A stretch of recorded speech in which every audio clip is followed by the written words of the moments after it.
하나님은 우리가 이 땅에서 상상할 수 있는 모든 좋은 것들의 근원이 되십니다. 뿐만 아니라 우리가 상상할 수 없는 온갖 좋은 것들의 근원이 되십니다. 우리가 말할 수 있는 모든 좋은 것이 다 하나님께로부터 옵니다. 복과 안식과 사랑과 은혜와 영생, 그 모든 것이 우리 아버지 안에 있습니다. 하나님께서는 우리를 지으시고 우리에게 정말 그 영광의 삶을 살 수 있도록 하나님의 형상대로 지으실 때는 우리에게 온갖 좋은 것을 다 준비하셨습니다. 절대로 이렇게 재앙과 곤고와 그리고 저주와 죽음과 고통과 이런 것들에 시달리도록 만드시지 않으셨습니다. 하나님은 우리를 위해서 온갖 좋은 것을 다 준비하셨는데 그 모든 것을 어디서? 어디 안에서만? 하나님 안에서만 누릴 수 있도록 하셨습니다. 왜냐하면 하나님 안에만 그것이 있기 때문입니다. 그런데 사단이 와서 우리를 속였습니다. 사단의 존재는 교만으로 시작해서 영원한 불못으로 끝나는 존재입니다. 우리에게 교만을 주어서 하나님보다 나를 더 높여서 그렇게 시작하여서 온갖 곤고와 고통과 저주와 화와 질병과 죽음과 온갖 것들을 다, 나쁜 것들은 다 겪다가 어디로? 영원한 불못으로 끌고 가는 존재입니다. 그런데 그 사단에게 속아서 우리가 하나님 곁을 떠났습니다. 어디서부터 우리가 하나님을 떠나게 됐습니까? 우리의 실패의 시작이 어디입니까? 실패의 시작이? 응? 선악과인데 그건 다시 말하면 하나님께서 먹지 말라 말씀하신 그 말씀을 어떻게 했어요? 못 믿게 하는 거예요, 사단이. 말씀을 걸고 와서 이 하나님의 말씀을 못 믿게 하고 하나님의 사랑을 의심하게 하는 것이 사단의 시작이었고, 네가 하나님보다 높아질 수 있다, 네가 하나님이 될 수 있다 함으로 우리를 걸려 넘어지게 했습니다. 어디에? 교만에 걸려 넘어지게 됐는데, 그 걸려 넘어진 출발이 어디냐면 하나님의 말씀이라는 거 기억하셔야 됩니다. 하나님의 말씀을 뺏긴 것입니다. 선악과를 먹지 말라, 먹는 날에는 정령 죽으리라. 그것은 하나님이 우리에게 좋은 것을 주시지 않고자 하심이 아니라 온갖 좋은 것을 뺏기지 않도록 선악과를 먹지 말라. 그것은 하나님과 우리와의 약속입니다. 다 주셨는데 한 가지, 하나님의 주권에는 도전할 수 없다는 것입니다. 당연하지 않습니까? 하나님은 영원하신 하나님이요, 만물의 근원이시요 창조주십니다. 우리는 피조물입니다. 거기다가 어떻게 아무리 하나님의 형상대로 지음받았지만 우리는 무엇으로 지어진 존재입니까? 흙으로 지어진 존재입니다. 하나님과 우리가 감히 우리가 하나님께 도전할 수 없죠. 우리는 철저히 하나님 안에서만 이 모든 것을 누릴 수 있는데, 사단은 아니야, 먹어도 괜찮아. 하나님의 말씀을 가지고 우리에게 도전했다는 것을 반드시 기억하기 바랍니다. 그러므로 오늘도 우리의 실패가 어디에 있습니까? 오늘 왜 하나님의 백성들이 하나님 앞에 와가지고도 실패합니까? 왜 그 안식과 축복과 하나님이 우리에게 주시고자 하시는 온갖 좋은 것들을 왜 못 누립니까? 왜요? 말씀을 믿지 못하기 때문입니다. 믿지 못하기 때문입니다. 하나님의 말씀을 믿지 못하기 때문입니다. 여기서부터 아담과 하와가 실패했던 것처럼 오늘도 하나님의 백성들이 여기서 실패하고 있는 것을 반드시 기억하기 바랍니다. 그러므로 여러분, 우리가 회복하는 길은 하나님의 말씀 안에 온전히 거하는 것밖에 없습니다. 그래서 예수께서 말씀하시기를, 너희가 내 안에 거하고 내 말이 너희 안에 거하면 무엇이든지 원하는 대로 구하라, 그리하면 이루리라. 하나님의 말씀을 다시 붙잡지 않고는 사단의 세력에서 헤어날 수 없습니다. 사단은 오늘도 하나님의 말씀을 듣지 못하게 하고 하나님의 말씀을 믿지 못하게 하고 하나님의 말씀을 의심하게 해서 오늘 하나님이 우리에게 주시고자 하시는 온갖 좋은 것들을 뺏어갑니다. 그래서 요한복음 10장에 보면 뭐라고 말씀하시냐면, 도적은 도적질하고 죽이고 멸망시키려는 것뿐이라. 도적이 누굽니까? 사단을 말하는 것입니다. 사단은 왜 왔냐? 우리에게 하나님의 은혜를 빼앗아가고 하나님이 우리에게 주시고자 하시는 온갖 좋은 것들을 다 뺏어가고자 합니다. 그러나 하나님은 예수 그리스도를 보내사 예수 그리스도를 통해서 생명을 얻고 더 풍성하게 얻으려는 것이라. 주님은 우리에게 온갖 풍성한 생명을 주시길 원하시지만 사단은 우리를 속여서 우리가 받은 하나님께 받은 모든 사랑과 은혜들을 다 뺏어가고자 하는 것입니다. 그러므로 여러분, 우리가 다시 이 하나님의 은혜를 회복하는 길을 하나님께서 열어주셨는데 그것이 무엇입니까?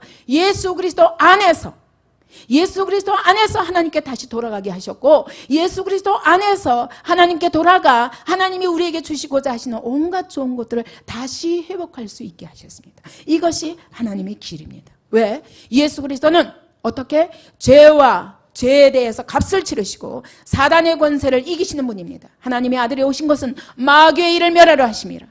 마귀의 모든 괴계를 깨트리고, 그리고 우리를 그 손에서 다시 빼앗아서 성령을 부어주시며 성령으로 말미암아 하나님이 우리를 위하여 예비하신 그 온갖 아름다운 은혜의 것들을 볼 수 있는 눈을 열어주시고, 들을 수 있는 하나님의 말씀을 바로 들어서 깨달아 알 수 있도록 귀를 열어주시며, 오늘 우리에게 이 온갖 하나님이 우리를 위해서 예비하신 좋은 것들을 받아 누릴 수 있도록 예수 안에서 길을 허락하셨습니다. 그러므로 사단의 종로를 타던 데서 이제는 예수의 종로를 타는 것만이 우리의 이전에 하나님이 계획하신 그보다 더 풍성한 은혜들을 다시 회복하는 길입니다. 사단의 지배에서 벗어나 이제는 예수 그리스도 안에 거하는 것이 우리가 바로 구하는, 여러분, 우리가 구하는, 갈망합니다. 모든 사람들이 은혜를 갈망하고 하나님이 정말 축복을 갈망하고 온갖 사랑을, 완전한 사랑을 갈망합니다. 그 모든 것이 어디에 있습니까? 예수 안에 있습니다. 예수 안에 들어가기만 하면 됩니다. 그런데 이것을 깨닫는데 예수 안에 들어와서도 일평생이 걸리는 거예요. 저는 너무 안타까운 것이, 제가 왜 이렇게 예배의 모든 형태까지 바꿔가면서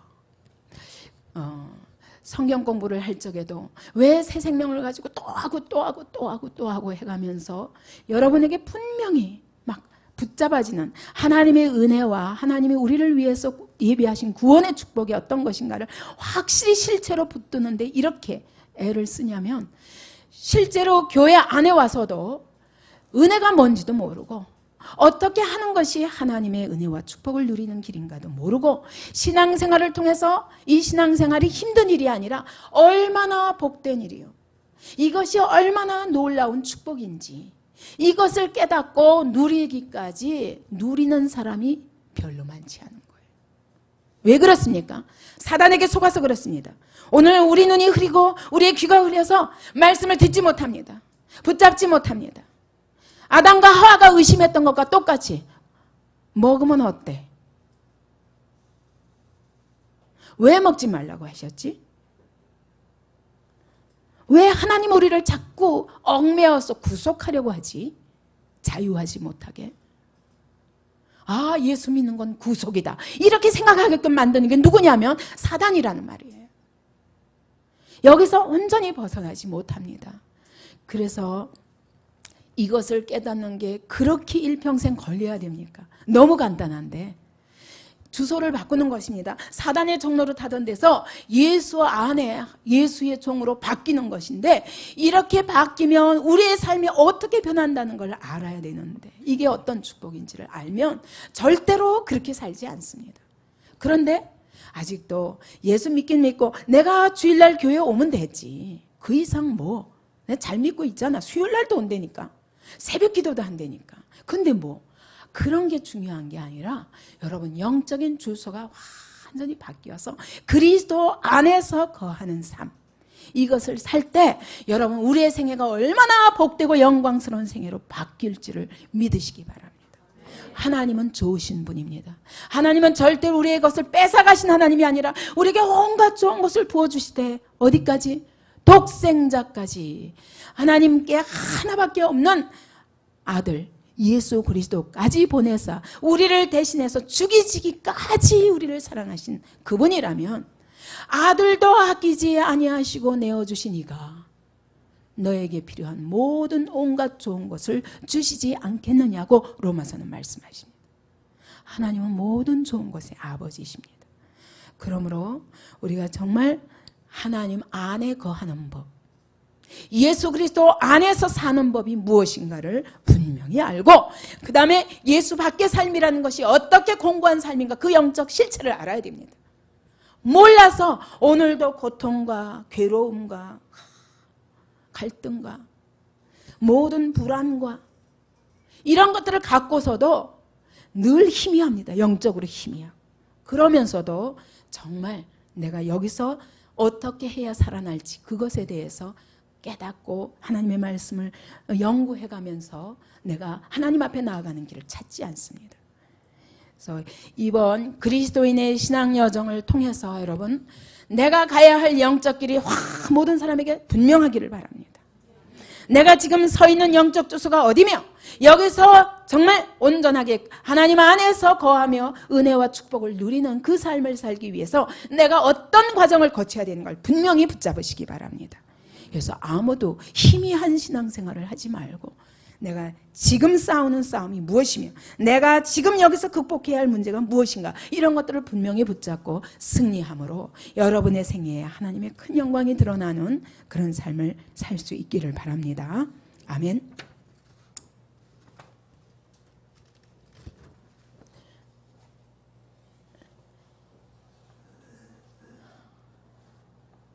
세 단계가 있다고 그랬죠. 자, 지금 애굽 사람이라고 그랬는데 여기가 애굽 사람이라는 뜻은 뭐냐면 애굽에 거하면서 애굽에 살면서 애굽의 생활, 애굽의 인격, 애굽에 거하는 한 그 사람이 살 수 있는 사람됨과, 그 다음에 그가 놓여진 환경과 그가 지배당하는 세력과 이런 것들이, 그 다음에 그 사람의 인격과 그 사람의 모든 삶에서 맡게 되는 여러 가지 문제가 다 동일한 것입니다. 그래서 애굽 사람, 그 다음에 어떤 사람이 있습니까? 크게 말씀하세요. 광야 사람이 있습니다. 그 다음에 가나안 사람이 있습니다. 맨날 똑같은 얘기하는 것 같지만 여러분, 이것이 뇌 속에, 영 속에 아주 깊이 심겨져서 이것이 여러분이 어디 가서 다른 사람한테 설명하라고 해도 쫙 설명이 될 만큼 내 안에 확실하게 들어가 있어야, 우리가 성경을 왜, 요절을 왜 외웁니까? 암송을 왜 합니까? 그 일을 만났을 때 그 말씀이 딱 기억나면 반드시 승리할 수 있습니다. 그래서 우리가 이런 영적 상태에 지금 내가 하고 있는 짓이 무엇에 해당하는 것인가를 깨닫고, 그리고 얼른 어떻게 돌이켜야 되는가를 생각해야 될 것입니다. 자, 요 애굽 사람에서 광야 사람으로 바뀌려면 무엇이 필요하다고요? 예, 무엇을 거쳐야 되냐면 홍해를 반드시 건너야 됩니다. 광야 사람에서 가나안 사람으로 바뀌려면 무엇을 건너야 됩니까? 반드시 요단을 건너야 됩니다. 애굽 사람이 광야 사람이 되는데 이 거치는 홍해는 무엇일까요? 예? 어떻게 홍해를 건너는 과정에서 이루어지는 일이 무엇입니까? 무엇으로 말미암아 홍해를 건널 수 있습니까? 예? 하나님의 구원의 능력. 그것은 무엇을 통해서? 예? 그리스도의 죽으심을 통해서. 우리를 애굽에서, 애굽 사람은 누구의 종이라고요? 지난번에 공부하기를 누구의 종이라고요? 사단의, 바로의, 모든 애굽의 왕은 바로입니다. 바로가 말할 수 없는 잔인한 세력으로 사람들을 휘어잡고 자기 마음대로 휘두릅니다. 이스라엘 백성이 거기서 꼼짝할 수가 없어요. 거기서 곤고하고 날마다 부르짖고, 그러나 거기서 헤어날 길이 없습니다. 바로 애굽의 왕이 바로인 것처럼 그것은 영적으로 사단의 세력을 말합니다. 사단이 왕 노릇하는, 사단이 지배하는, 사단의 지배를 받습니다. 그런가 하면 광야 사람은 예수 그리스도의 죽으심, 그 피를 바름으로 장자재앙이 지나가고 하나님의 능력으로 말미암아 홍해를 가르시고 우리를 구원하셨습니다. 이 홍해는 또 다른 말로 하면 세례요. 또 다른 말로 하면 무엇일까요? 예수 그리스도를 영접했다는 얘기입니다. 영접하고. 다만 영접했습니다. 우리가 한 일은 아무것도 없습니다. 하나님의 강권적인 구원 역사로 인해서 그리스도께서 죽으신 그 죽음, 예수의 피로 말미암아 하나님의 객관적인 구원 사역이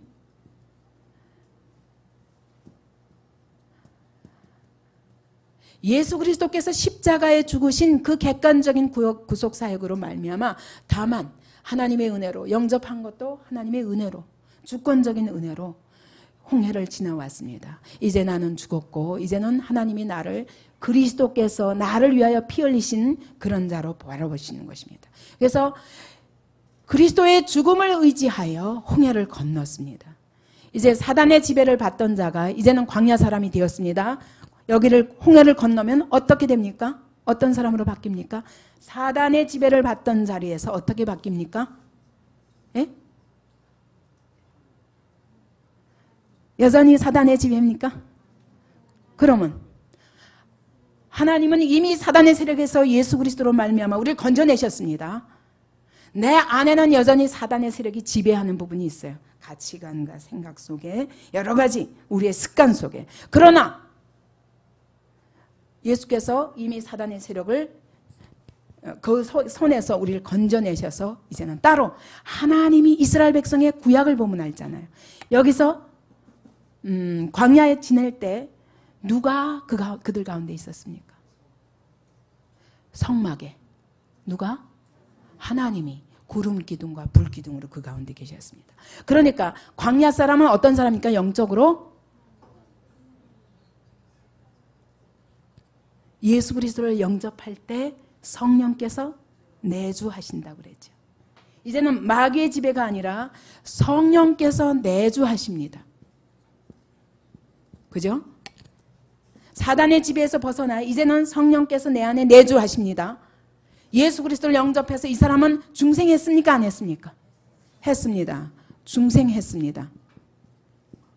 그런데 뭐가 문제예요? 뭐가 문제입니까? 그러면 성령께서 이 사람을 지배하십니까? 지배하실 수 있습니까? 이 광야 사람? 지배가 안 되는 거예요. 그러면 이 사람은 누가 주인이에요? 예, 성령께서 내주하시는데도 불구하고 자아의 지배를 받는 사람입니다. 여기서 우리가 분명히 봐야 됩니다. 이게 뭐가 문제냐?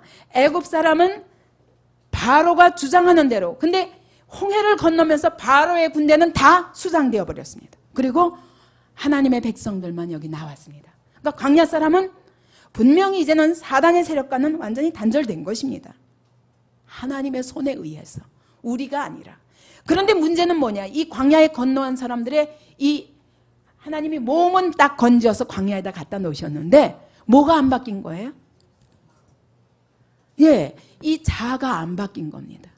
내 속사람이 안 바뀐 거예요. 이 안에 애굽이 있습니다. 전에는 장소 자체가 사단의 지배 아래에 있는 애굽에 몸도 있었고 마음도 있었고 다 있었지만 홍해를 지나오면서 하나님께서 다 애굽 군대는 수장시켜버리고 하나님의 백성들만 건져내셨습니다. 그러므로 광야에 온 사람들은 다 중생한 자들이요 성령의 내주한 자들입니다. 이것은 영적인 그림을 얘기하는 것이지 이스라엘 백성의 그 광야 시대 사람은 다 구원받았고 안 받았고 이런 문제가 아니라 하나님이 우리에게 그림을 그려주시는 것입니다. 우리 이미 홍해를 지나올 때 우리 옛사람은 죽었고 우리 안에 성령께서 내주하셨습니다. 그런데 문제는 뭐냐면 이 광야 사람의 문제는 뭡니까?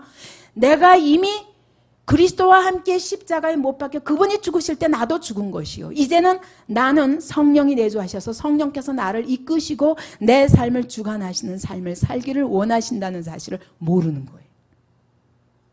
그렇습니까? 안 그렇습니까? 여러분 신앙생활 할 때 나는 내가 아니다.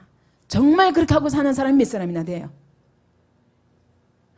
여기서 은혜 받을 적에는 주님 감사합니다. 은혜를 주시옵소서 해놓고 여기 딱 나가면 그 다음부터 성질나고 내 마음대로 내 방법대로 살고 있지 않습니까? 나는 주의 종입니다. 그러므로 주님이 기뻐하시는 말을 하고 주님이 기뻐하시는 생각, 주님이 기뻐하시는 가슴으로 그렇게 됩니까? 안 되잖아요. 이게 광야 상태예요. 자아가 자기를 지배해요.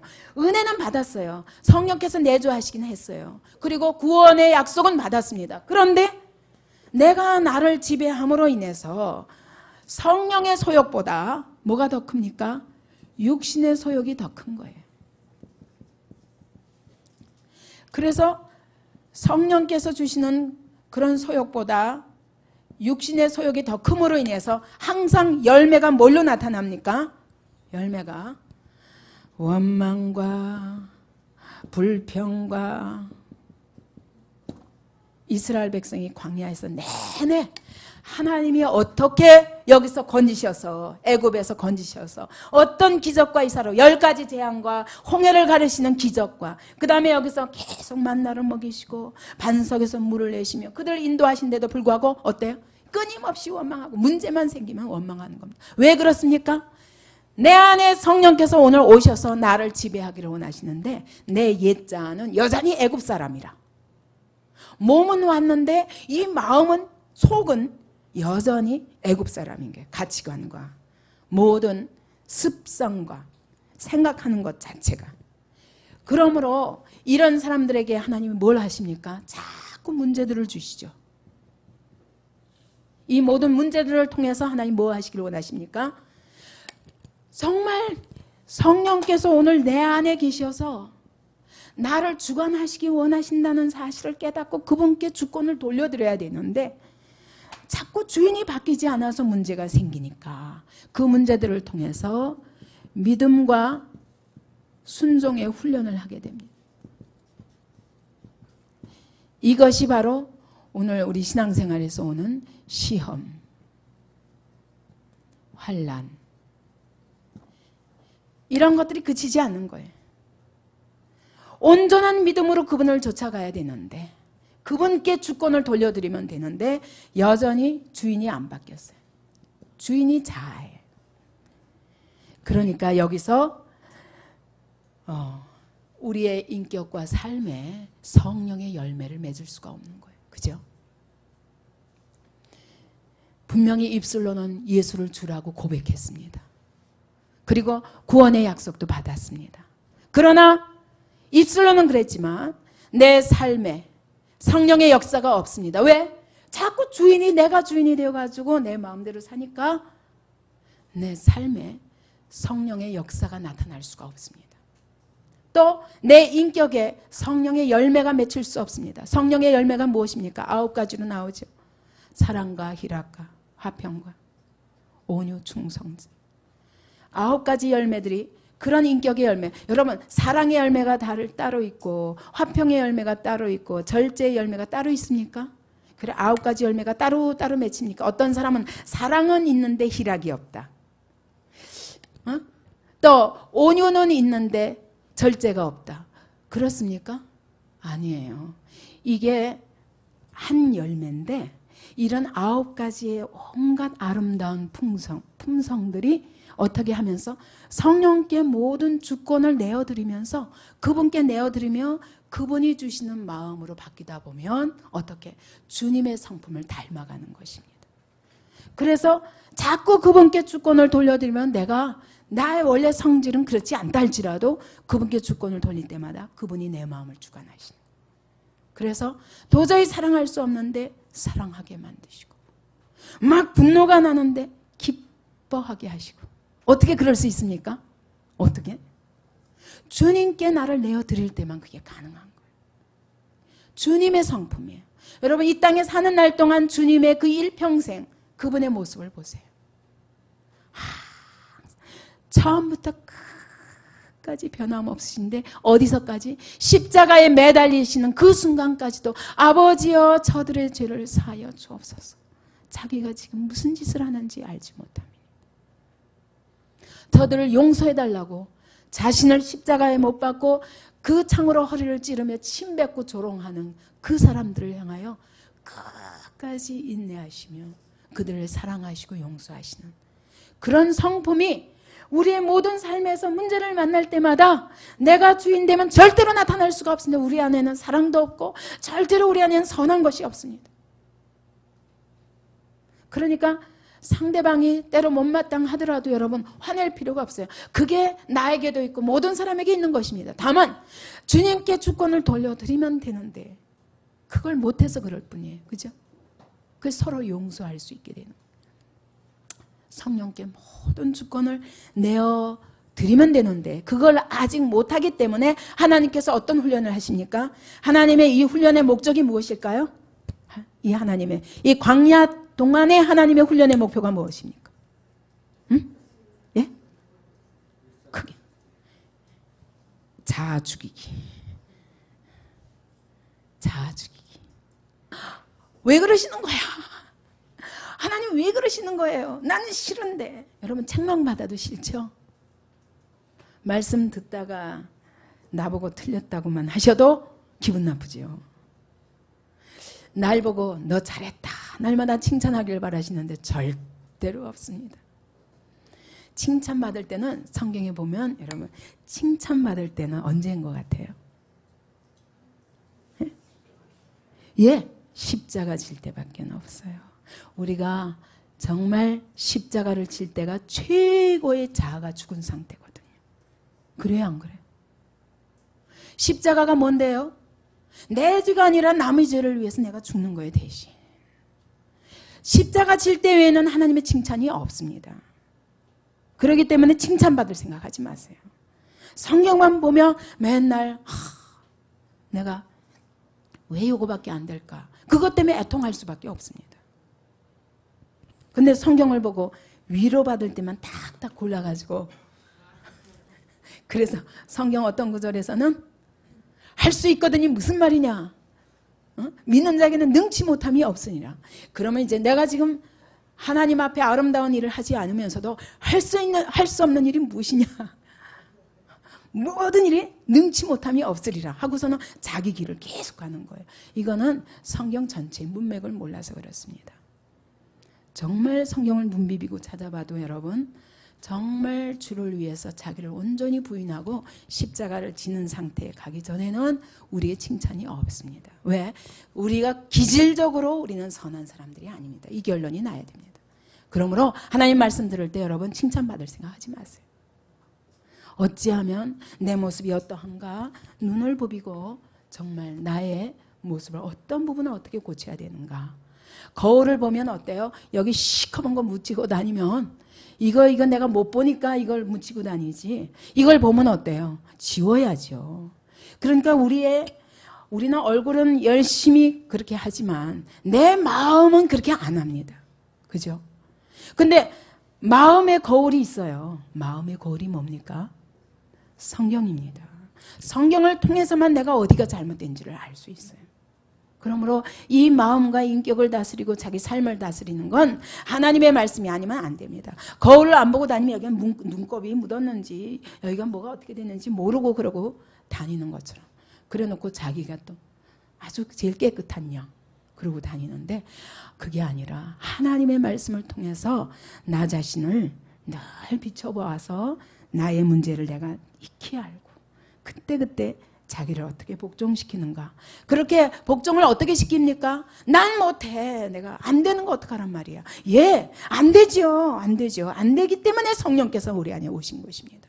그러므로 그분을 의지해서 그분께 모든 주권을 돌릴 때 그분이 내 안에서 일하십니다. 그러니까 이스라엘 백성이 광야에서 어떻게 했습니까? 구름 기둥과 불 기둥이 항상 그들 가운데 계셨습니다. 12지파가 세 지파 네 그룹으로 나눠가지고 그 가운데 성막을 세웠습니다. 그 성막에 구름 기둥과 불 기둥으로 우리 하나님이 임재하셨습니다. 밤에는 불 기둥으로. 왜? 너무너무 춥거든요. 영하 40도 이하. 그러니까 사막이기 때문에 이렇게 뭔가 열을 받아둘 곳이 없습니다. 그냥 반사되어 버리기 때문에 겨울에는 춥거든요. 온 무리들을 불기둥으로 덮어주십니다. 낮에는 뜨거운 사막, 햇빛을 가릴 곳이 없어요. 그냥 모래밖에. 그렇기 때문에 하나님이 구름 기둥이 되어주사 그들을 덮어주셔서 인도하시는데, 구름 기둥과 불 기둥이 움직이지 않으면 한 걸음도 갈 수 없어요. 여러분, 사막길의 길을 어떻게 합니까? 몰라요. 사막의 특징이 길을 알 수 없다는 거예요. 근데 그 길에 구름 기둥과 불 기둥으로 임재하사 구름 기둥과 불 기둥이 움직이면, 그러면 이스라엘 백성이 같이 움직이고, 가다가 서시면 다 그 자리에서 서야 돼요. 갈 수가 없어요. 이 훈련을 시키시는 겁니다. 그래서 이 광야 기간 동안에 하나님이 하신 일이 뭐냐면, 자아가 끊임없이 나옵니다. 나와서 문제만 만나면 왜 쓴물이냐 그거예요. 왜 쓴물이냐. 사흘 만에, 사흘 동안 우리가 참았으면 잘 참았는데 왜 쓴물이냐는 거예요. 여기서 건져내셨으면 우리를 단물을 주셔야지 왜 쓴물이냐는 거예요. 그러고 원망하면 하나님께서는 또 모세를 통해서 한 나무를 지시하사 던지니 그 쓴물이 단물로 바뀝니다. 하나님은 모든 문제를 쓴 물에서 단물로 바꿔주시는 하나님이에요. 그분을 부르기만 하면 돼. 이 광야 사람이 해야 할 일은 우리가 여기 혼자 있는 것이 아니라 지금은 하나님이 구름 기둥과 불 기둥으로 어디로? 가나안으로 인도하고 계시다는 거예요. 그거를 알고 그분께 모든 주권을 돌리며 오늘도 어떻게 갑니까? 한 걸음 한 걸음 인도함 받아야 되는데 눈으로 안 보이는 거예요. 왜? 육으로만 살았거든요. 성령께서 오늘 내 안에 내주하셔도 안 보이는 거예요. 난 못한다는 거예요, 맨날. 그런데 그것을, 문제가 우리가 급한 문제가 닥치면 어때요? 그때서야 부르는 거예요, 하나님. 아주 급하면. 그전에는 끝까지 내가 해보려고 그러거든요. 근데 이것이 실패하는데 하나님은 그때그때 우리가 어떻게 할 수 없는 문제들을 주시는 것이 감사한 거예요. 왜? 그때가 언제입니까? 그때가 하나님의 능력을 맛보게 되는 시간이에요. 내 안에 주님이 계신 것을 경험하는 시간입니다. 그 시간이. 문제를 만나면 그러므로 원망하고 불평할 일이 아니라 어떻게 하라고요? 빨리 그분을 부르라니까요. 그분을 부르고 그분을 의뢰하라고. 그분께 모든 주권을 돌리라고요.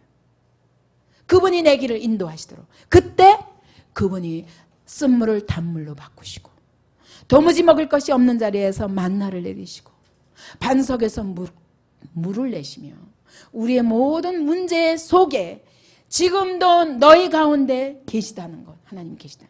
이스라엘 백성은요, 구름 기둥과 불 기둥을 날마다, 아침마다, 저녁마다 보면서도 안 믿었어요. 그죠? 이상하잖아요. 구름 기둥과 불 기둥으로 임재하신 것이, 그게 어디에 임재하셨냐면 바로 지성소에 임재하시거든요. 그럼 거기에 임재하신 하나님을 눈으로 맨날 보면서도 안 믿는 거예요. 왜 우리를 여기로 데려왔냐는 거예요. 돌아가자. 모세는 치워버리고 다른 한 장관을 세우자. 그리고 우리 애굽으로 다 돌아가자. 거기 가면은 다 먹을 것도 많고 말이지. 마늘도 많고 수박도 많고 부추도 많고. 근데 왜 우리가 여기서 고생해야 되냐는 거예요. 그러면서 바로 그들 가운데 임재하신, 구름 기둥과 불 기둥으로 임재하신 하나님을 부인하는 거예요. 여러분, 이상하잖아요.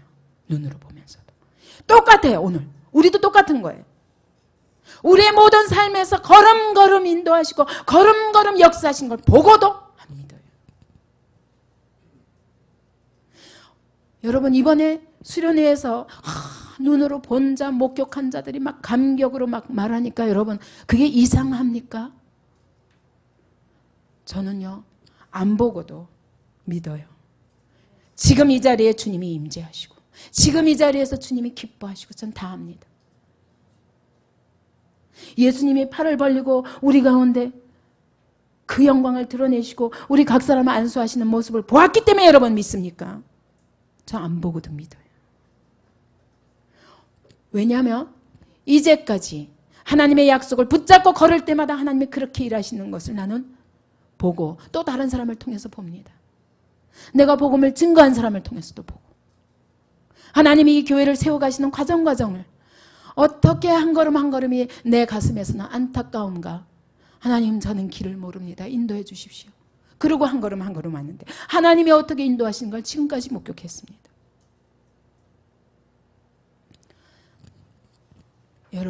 여태까지 못 보던 눈을 열어주셔서 보여주시는 것은 우리가 그렇게 보여주시지 않으면 안 믿는 사람들이기 때문에 보여주십니다.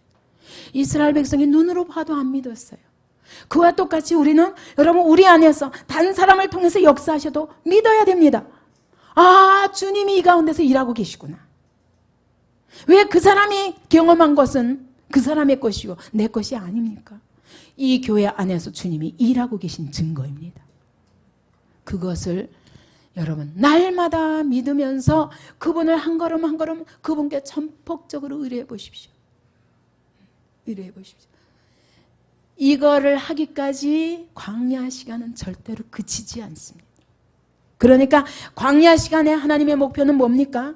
하나님의 목표는 어떻게 하면 자아를 죽이고 성령께 모든 주권을 돌릴 수 있는가. 이것이 하나님의 목표예요. 이거 되기까지 하나님이 온갖 훈련을 다 시키십니다. 갖가지 시험과 환난을 주셔서라도 이것을 통해서 내 가운데 하나님이 함께 계신다. 그분께 주권을 맡겨드려라. 그분이 너희 모든 삶을 책임지신다. 이걸 가르쳐 주시기 위해서. 그러므로 여기 광야 기간 동안에는 이것이 시험과 환난을 피할 길이 없어요. 왜? 이걸 통해서야 하나님의 능력을 체험하게 되기 때문입니다. 그래서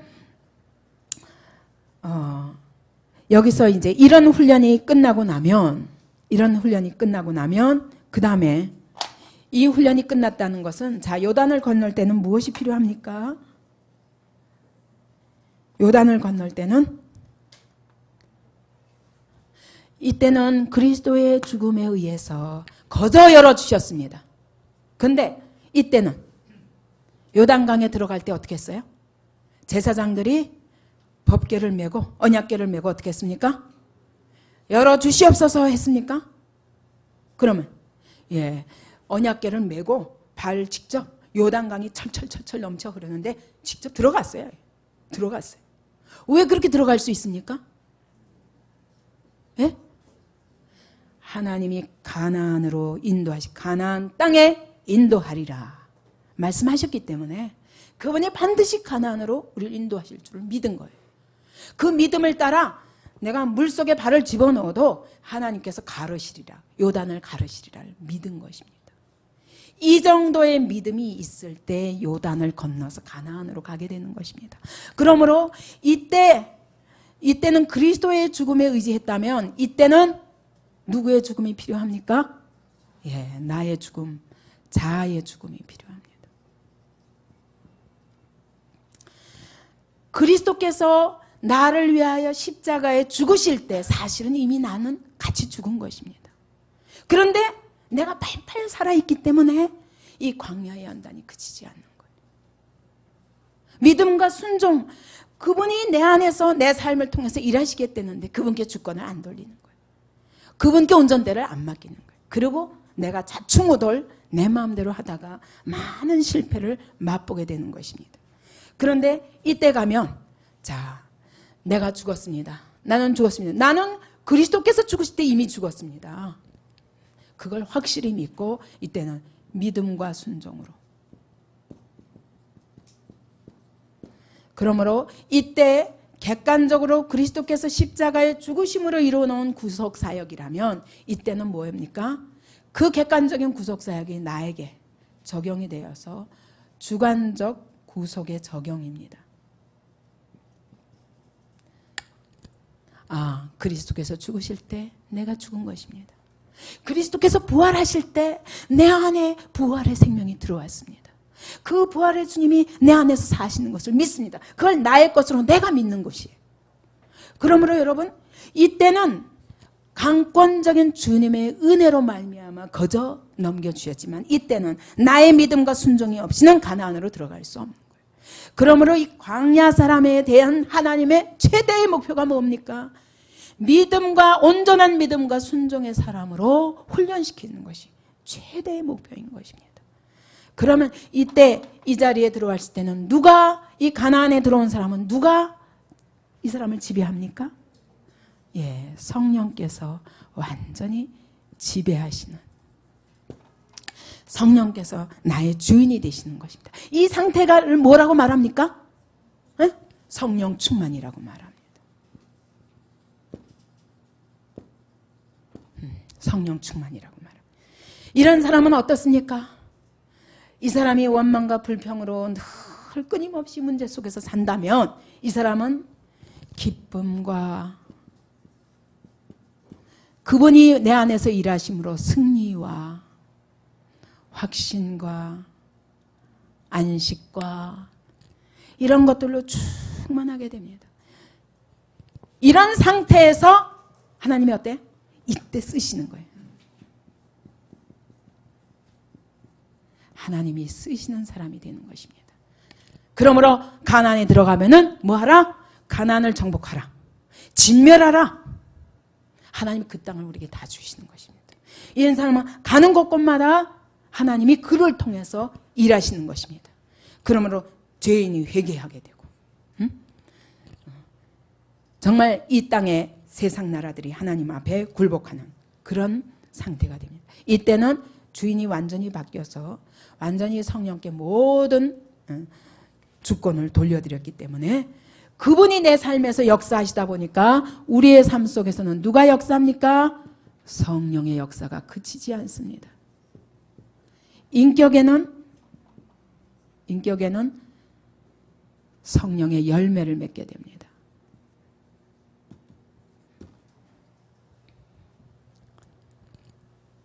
이런 사람으로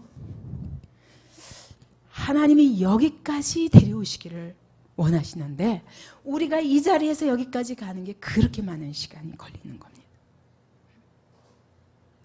이래서 제가 사실은 오늘 이 애굽 사람에 대해서 더 구체적으로 또 하려고 그랬는데 이것만 하다 보니까 시간이 갔어요. 근데 중요합니다. 이때는 그러면 자, 요때는 자아가 지배하는 상태, 요때는 성령이 지배하는 상태, 요새는 사단이 지배하는 상태. 이때에 그러면 여기서 애굽 사람에게는 성령께서 역사하시지 않습니까? 어떻습니까? 예? 성령께서 일을 아예 안 하십니까? 예? 그러면 어떻게 일하십니까? 이 사람에게는 성령께서 어떻게 일하십니까? 예? 성령께서 하시는 일이 죄를 책망하고 계속 죄를 찌르십니다. 그래서 나타나는 게 뭡니까? 그래서 나타나는 게 뭐예요? 이 애굽 땅에서 일어난 성령의 역사가 있었습니다. 그게 뭡니까? 예? 회개?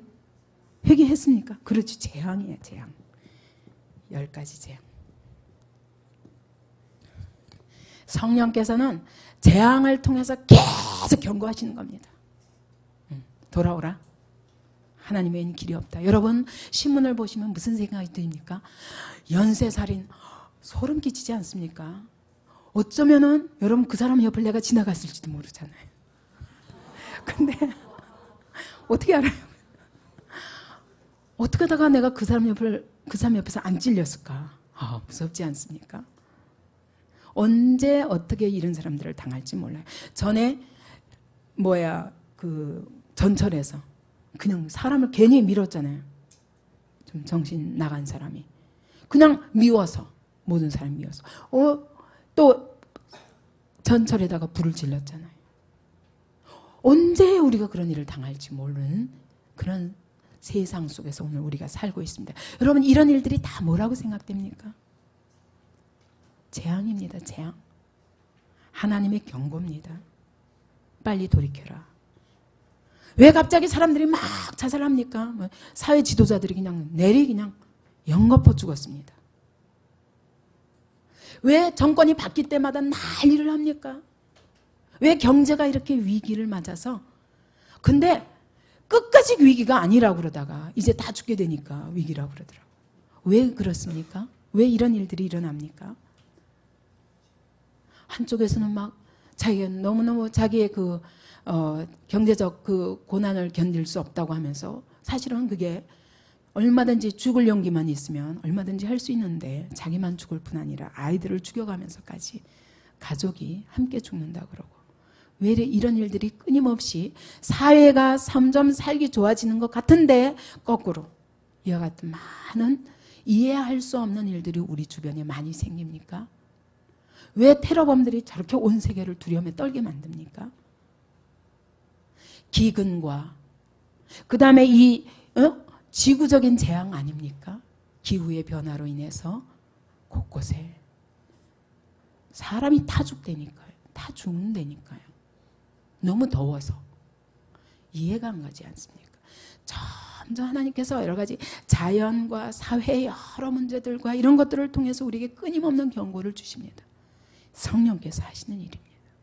우리는 그때 눈을 열고 우리가 어떻게 이때 성령께서 일하실 때 우리는 그것을 들고 복음 들고 나가야 되는 거예요. 근데 우리는 나는 구원받았으니까 이런다면 얼마나 악한 자들입니까? 그죠? 그래서 성령께서는 오늘도 동일하게 일하시는데 어떤 사람에게는 책망하시고 찌르고 재앙을 주시면서 일하시고 그러지 않으면 돌이키질 않으니까 네가 사단의 지배 아래 있다는 걸 깨닫지 못하니까 어떤 자는 성령께서 내주하셨는데도 불구하고 자아가 강해서 나로 말미암아 사는 것은 그 삶에 소망이 없다는 결론이 아직도 안 났기 때문에 자꾸 자기 주장을 하면서 육신의 소욕을 따라가면서 내 삶의 진정한 성령의 열매와 하나님의 역사를 나타내는 삶을 못 살고 이런 사람은 맨날 고생만 하는 거예요. 계속 시험과 환난을 통해서 훈련만 받습니다. 근데 이스라엘 백성은 어떻게 했다고요? 여호수아와 갈렙 외에는 1세대가 전부 광야에서 끝났다니까요. 두려워해야 됩니다. 그것은 그 세대가 미련해서 그랬습니까? 아닙니다. 오늘 이 세대도 마찬가지로 하나님 앞에 놀라운 은혜로 말미암아 이 홍해를 건너와 가지고도 여기 가나안까지 가지 못하고 우리가 가야 할 목표가 어딘지를 알지 못하고 아직은 내가 문제가 많지 않기 때문에 하면서 이 광야에 그냥 머물고 자아가 주인이 되어 살고 있다면 억울한 것입니다. 하나님 앞에 이런 삶은 절대로 쓰임받지 못합니다. 그런데 이때는 일이 잘 되는 것 같은데 사실은 잘 되는 게 아니에요. 끊임없는 환난이 있습니다. 빨리 영적 주소를 이쪽으로 가나안으로 옮기기 전에는 우리의 삶에 탄탄하게 주님 앞에서 위로 올라가는 삶을 절대로 살 수 없습니다. 하나님의 영광의 도구로 절대로 쓰임받을 수 없습니다. 그러나 자아에 대해서 내가 하는 것마다 그것이 선한 것 같지만 거기에는 진정한 열매가 없다는 확실한 결론이 나야 돼요. 내가 하는 것마다 망하는 일이에요. 자아가 주인 되어 할 적엔 거기에 하나님의 영광이 없다는 결론이 나야 돼요. 뭐 흉내는 낼 수 있어요. 근데 한계가 있어요. 어느 선에는 난 못해요 하고 자빠지게 됩니다. 빨리 그분께 주권을 돌려드려야 됩니다. 나는 이미 그리스도께서 십자가에 죽으실 때 나 때문에 죽으신 것이기 때문에 나는 이미 죽은 것입니다. 그것이 나에게 결론이 나서 주님의 십자가 그리스도의 십자가로 말미암아 내가 홍해를 건넜다면 이제는 내가 십자가를 지겠습니다. 내가 이제 주를 위하여 자기를 부인하고 주님을 따르기 위하여 내가 자기 십자가를 지고 주를 쫓겠나이다 할 때 성령께서 우리를 지배하시고 성령 충만을 받으며 우리의 삶에 감사와 기쁨과 승리 넘치는 것입니다. 그때 이 사람을 통해서 하나님이 곳곳에 발 디디는 곳마다 그 땅을 다 하나님 앞에 굴복시킵니다. 이 사람을 통해서. 여러분 어떤 생애를 사시고 싶으십니까? 우리는 십자가를 지는 일이 왜 그걸 져야 되나? 왜 그렇게 힘든 일을 꼭 해야만 되나? 그게 아닙니다. 그것이 영광의 길입니다. 우리는 내가 십자가 지지 않으면 절대로 이 죽지 아니하는 자아를 가지고 있는데 이 자아 뒤에 누가 역사합니까? 사단이 역사하고 있는 것입니다.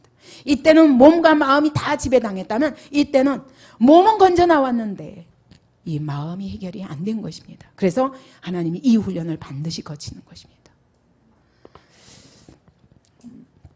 다음 시간에 오늘 하려던 것을 또 하기로 하고 우리가 분명히 성령께서 우리를 건지셔서 이 자리까지 왔다면 더 이상 내가 주인 되어서 내 삶을 끊임없이 시험과 환난 속에 던지지 말고 그분께 주권을 돌려드리기 바랍니다. 그럴 때 우리의 생애를 통해서 그분의 놀라운 영광이 드러나며, 여러분 다니엘서를 보니까 어때요? 다니엘을 보니까 여러분 그 인격이 어떠합니까? 참 부럽지 않습니까? 깨끗하고 점도 없고 흠도 없는. 성경에 많은 인물들이 있지만 처음부터 끝까지 그렇게 깨끗하게 시작해서 깨끗하게 끝나는 사람 별로 많지 않아요. 다윗도 아무리 아름다워도 나중에 흠이 있었잖아요. 근데 다니엘 같은 경우는 처음부터 하나님 앞에 딱 뜻을 정하고 나니까 하나님이 그의 인생을 쫙 받쳐주시는데 사자굴에 들어가도 풀무불에 들어가도 하나님이 다 책임지시는 거예요. 그 사람이 어떤 사람이냐면 그 사람은 벌써 10몇 살 때 15살 때 이미 가나안에 들어간 사람이에요. 그런가 하면 요셉은 어땠어요? 요셉은 우리는 몰라요. 어떻게 해서 15살 때부터 가나안에 들어간지 우리는 잘 모르지만 저는 그런 것 같아요. 이 사람이 뭘 알았겠어요? 15살 때까지 무슨 경험이 얼마나 많았겠어요? 근데 하나님의 말씀에 대해서 딱 끝이 나. 하나님의 말씀에 대해서 전폭적으로 믿어보니까 사단이 틈을 탈 구멍이 없는 거예요. 와서 뭐 그러더냐? 하나님이 뭐라고 말씀하시더냐? 선악과 먹어봐.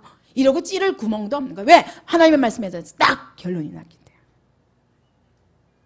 이게 진짜 믿음이라고요, 여러분. 눈으로 보고 귀로 듣는 것보다 더 큰 믿음은 하나님의 말씀에 대해서 딱 결론이 난 사람입니다. 뜻을 정해버린 것입니다. 뭐하리라? 내가 풀무불이라도 들어가리라. 하나님의 말씀 때문에. 하나님 말씀 때문에 내가 사자굴이라도 들어가리라. 이 뜻이 딱 결단이 난 사람은 그거는 자기가 결단을 그렇게 무슨 믿어져서 뭐 그랬으리라 뭔가 은혜를 더 받아서 그게 아니라 그 인격이 하나님 앞에서 그런 거예요. 내가 그리하지 아니하실지라도. 다니엘의 세 친구도 똑같이 15살 때 가나안에 들어간 사람이에요. 그런가 하면 요셉 같은 사람은 똑같은 나이대에 하나님 앞에 부름받았는데 얼마의 시간이 걸렸습니까? 얼마의 시간? 한 13년 동안 광야 생활을 했어요. 그래서 형들에 의해서 팔리고 그러게서 그런데 거기서 요셉은 변함없이 광야 속에 던져져도 변함없는. 사실은 또 그렇게 보면은 그 환란이 이 다니엘에게 아무리 그 가난한 사람으로서 이미 딱 하나님 앞에 결론이 났지만 사실 환경적으로는 사자굴도 있었고 많은 어려움이 있었지만 그에게는 그게 문제가 아닌 거예요. 그러면 여기 가난한 사람이라고 그래서 문제가 없는 건 아니에요. 근데 절대로 문제가 안 됩니다. 이런 사람. 여기 이 땅에 들어가니까 어때요? 가난을 정복하고 진멸해야 되는 그런 큰 사명이 있습니다. 문제가 아닌 거예요. 여호수아에게는 그런 게. 여호수아와 갈렙에게는 문제가 아니에요. 왜? 하나님의 약속이기 때문에. 이래서 말씀을 온전히 붙잡고 나의 것으로 딱 믿고 그 위에 굳게 서서 좌로나 우로나 눈앞에 무엇이 보이든지 사람이나 환경이나 어떤 것에도 굴하지 아니하는 믿음. 이게 최고의 큰 믿음이에요. 큰 은혜인 거예요. 이런 사람의 삶에는 아무도 손을 댈 수가 없는 거예요. 그래서 히브리서에 뭐라고 말씀하십니까? 11장의 끝에 말씀하시길. 이런 사람은 세상이 감당치 못하였도다. 다니엘 같은 사람 절대로 감당치 못합니다. 근데 성경에 보면 어려서부터 그런 사람들이 이제 10대부터 하나님 앞에 딱 그렇게 붙들린 사람들이 있잖아요. 여러분 이러면 그 일평생이 다니엘처럼 영광스러운 거예요. 다니엘은 8, 90까지 살았는데 근데 10몇 살에 하나님 앞에 딱 부름받아서 그때부터 성경에 기록되기 시작했는데 언제까지? 8, 90대까지 변함없이 어떤 왕이 서도 느부갓네살이 서도 벨사살이 서도 다리오가 서도 어떤 왕 앞에서도 그를 당할 사람이 없는 거예요. 결국 그들이 다 굴복했어요. 다니엘이 하나님이요. 너희 하나님 참으로 사신 하나님이요. 이것이 영광스러운 생애입니다. 우리가 만약 신앙생활을 한다면 왜 아직도 여기서 머뭇머뭇거리겠습니까? 여기 머뭇거리는 사람들은 어떤 사람이냐? 하나님의 구원하시기로 작정하셨는데도 내가 세상에서 볼 재미 다 보고 그다음에 죽을 때쯤 회개하겠다. 그리고 이 자리에서 그냥 헤매는 사람들이 있어요. 그런가 하면 어떤 사람은 여기는 지났어요. 아직도 내 멋대로 사는 게 좋은 걸 어떡해. 이런 사람. 하나님의 영광 필요 없어. 그냥 내가 내 멋대로 사는 게 제일 좋다는 거예요. 구원은 받아놨고 이러면서 여기서 절대로 떠나가지 않으므로 자기의 삶에 끊임없는 환난과 끊임없는 문제 그 속에서 정말 하나님의 영광이 안 나타나고 맨날 그러니까 원망과 불평과 이런 삶이 있는 것입니다. 여러분 어디로 가겠습니까? 결단하십시다. 우리가 이것을 위해서 그러면 여기 가나안으로 가는데 최대의 원수가 누구라고요? 나입니다. 어떻게 하면 나를 꺾어서 훈련시키는가. 이것이 우리의 목표가 되어야 됩니다. 여기서 다 같이 승리함으로 하나님 앞에 귀하게 쓰임받는 우리의 개인과 그리고 우리 안디옥 교회가 되기를 간절히 바랍니다.